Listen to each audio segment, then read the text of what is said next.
I've been thinking a lot, and I started doing research about this, and I got to find out that the way the early man in Africa ate is different from the way our today's African people eat. It's different from today, the 21st Africans, Nigeria to be precisely, they eat. The early man in Africa, they ate herbs, ate leaves, ate bushmeat, and those bushmeat have some kind of nutrients that they give to the body because they feed on plants in the forest, they feed on nuts, perhaps they might feed on fellow, some who are carnivorous feed on their fellow bush animals, while those other bush animals they also feed on plants and leaves and herbs and nuts in the forest. So you can see how the ecosystem works as at then. So now let me say this: the death rate in the early man in Africa was very minimal. In fact, it was very difficult to find a very young boy as at then who would die at the age of 20 or at the age of 25 years or at the age of 18 to 30. Do you understand? It was very minimal. It is hardly seen that a young boy in the early Africa dies as a young man. But you can agree with me that in our today's world, the death rate of young people has highly increased, and which is very bad. The cause of this is because of the way we eat. I tell you that it is because of the way we eat. We have been eating unhealthy, we've been eating anyhow, we've been eating unnecessarily. You can imagine the things we see in the restaurant today are turkey, chicken, all red-blooded meat, turkey, chicken, rice, beans. Then you can have your normal soup, egusi soup, or you can hardly say maybe afan soup or ogbono soup.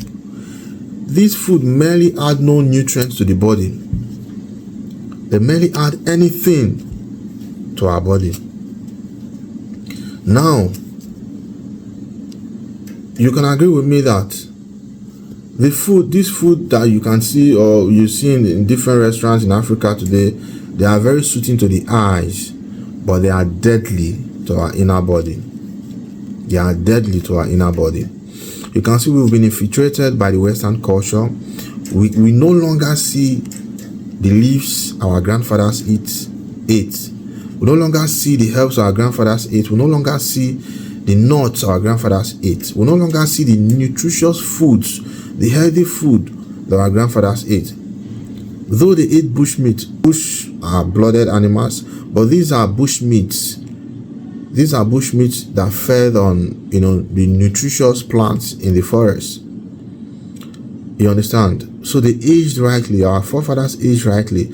And do you know one thing why our forefathers refused, or rather didn't pay more attention when it comes to, you have now what we call, the scientific medicine, technology, scientific medicine. It was because they were aging right. There were no sicknesses in Africa. We were not dying like chickens. We were not dying prematurely. We were not dying unnecessarily in the early age of the African life. Because why? Our forefathers, our ancestors, they eat rightly. But you can agree with me that I believe that why the Westerners, the Europeans, why they paid more attention to scientific medicine, it was because they were having different ailments, they were having different sicknesses that warranted them to start paying more attention to scientific medicine, to start paying more attention in developing medicine that could be able to combat all of their ailments and sicknesses. It was because the Westerners, they were dying unnecessarily, they were incurring unnecessary diseases to their body due to the way they ate, due to the way they live their life. That was why they paid more attention to scientific medicine. That is why today the doctors and where have you can come on and say the Africans have no ideas when it comes to scientific medicine. It was because we never needed it. We never needed scientific medicine. Our ancestors were living healthy. They were living rightly. They enjoyed aging peacefully and fit. They were very fit. Why? Because they ate plants, they cultivated, they ate rightly. They never ate preserved food, unnecessary preserved food. So they had the right not to pay more attention to scientific medicine. But you can agree with me today that now the Africans has been infiltrated by Western culture. This is what we call inculturation. We've been infiltrated. We no longer live the way our forefathers lived. We no longer live the way our ancestors lived. We've emulated the Westerners in such a way that we've not incurred the parameters of how they die. We've not incurred sicknesses and diseases to our lives. So there is need for a course correction on how the Africans live. We should now start emulating our forefathers. We should start now start eating rightly, like the ways our forefathers and our ancestors ate. We need to retrace our steps. We need to retrace our steps, because you go to the restaurants, you can't find any veggies, you can't find any herbs or leaves that are good to the body, that adds more antibodies to us as humans. You can't find fruits that are good for the body. We now eat, we feel like turkey, chickens, and unnecessary food what is it called now, are healthy or are good to the eyes, or how long for about 80 years is still very fit and strong. The Chinese man of about 90 years is still very fit and strong. They don't even care about the rapture we preach and the rapture we hope on, because people are dying anyhow in Africa. In Nigeria today, we feel like the world is coming to an end.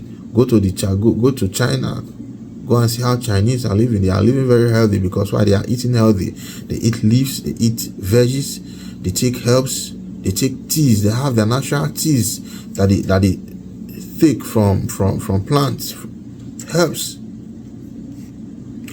But it seems as if Africans has forgotten everything. They have forgotten everything. They have forgotten everything about themselves. They have forgotten everything about themselves, which is very bad. It is heartbreaking. This is disheartening. Africans has forgotten everything about themselves. There is need for retracement. There is need to go back to the old ways of our ancestors. Even if we are going to be able to accept or in any way, accept the Western culture, we have to do it side by side.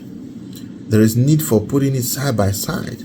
It goes with the old ways of our ancestors, not totally abandoning the ways of our ancestors.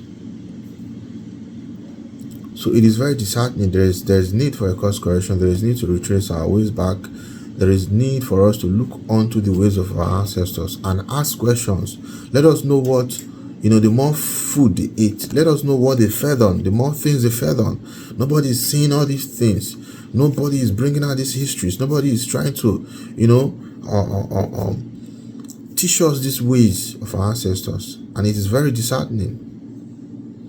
So, in any way, we can as well find a way to, for our grandfathers that we have now should come out and start telling us the ways of our ancestors ate. There are more food, there are more leaves and herbs that are good to the body. There are more leaves and herbs that helps the African man age longer. But all these things have been forgotten. There is no way we can, find our hands onto these herbs and leaves. The only things